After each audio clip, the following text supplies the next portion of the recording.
చాలా గ్యాప్ తర్వాత rocking star Manchu Manoj రచ్చ చేయడానికి రెడీ అయ్యాడు. తన కెరియర్ మొదటి నుంచి మనోజ్ కొత్త కథలతో వస్తున్నాడు. మంచు ఫ్యామిలీతో సంబంధం లేకుండా ఇండస్ట్రీలో తనకంటూ ఓ మార్కును క్రియేట్ చేసుకున్నాడు మంచు మనోజ్. నటుడిగానే కాకుండా హోస్ట్ గాను అదరగొట్టాడు. ఇక 2017లో వచ్చిన ఒక్కడు మిగిలాడు మూవీ తర్వాత మళ్ళీ తెరపై కనిపించడం లేదు ఈ హీరో. దాదాపుగా 7 ఏళ్ల గ్యాప్ తర్వాత ఇప్పుడు ప్రేక్షకులను అలరించేందుకు వరుస సినిమాలు చేయడానికి సిద్ధమయ్యాడు మంచు మనోజ్. తాజాగా రాకింగ్ స్టార్ మంచు మనోజ్ కొత్త సినిమా భైరవం మూవీ నుంచి పోస్టర్స్ రిలీజ్ చేశారు మేకర్స్. మంచు మనోజ్, బెల్లంకొండ సాయి శ్రీనివాస్, నారా రోహిత్ హీరోలుగా భైరవం మూవీలో నటిస్తున్నారు. విజయ్ కనకమేడాల డైరెక్షన్లో ఈ మూవీ తెరకెక్కుతుంది. ఈ మూవీ నుంచి తాజాగా మనోజ్ ఫస్ట్ లుక్ను మేకర్స్ రిలీజ్ చేశారు.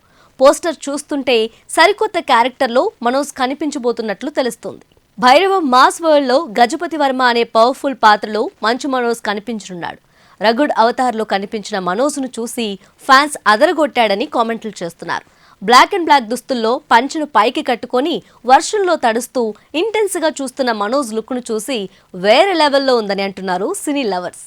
ఇదివరకు ఎప్పుడూ చూడని రా అండ్ మాస్ లుక్ లో మనోజ్ కనిపించడం చూసి ఈ మూవీ సూపర్ హిట్ అవుతుందని అంటున్నారు ఫ్యాన్స్. ముగ్గురు హీరోలతో విజయ్ కనకమేడాల ఏ కథను చెప్పాలనుకుంటున్నారు అనేది ఇప్పుడు అందరికీ ఇంట్రెస్టింగ్ గా మారింది. రిలీజ్ అయిన 3 పోస్టర్లు సినిమాపై మంచి బజ్ ను క్రియేట్ చేశాయి. మరి ఈ మూవీ ఎప్పుడు రిలీజ్ అవుతుందనేది మాత్రం త్వరలోనే అనౌన్స్ చేస్తామని మేకర్స్ తెలిపారు.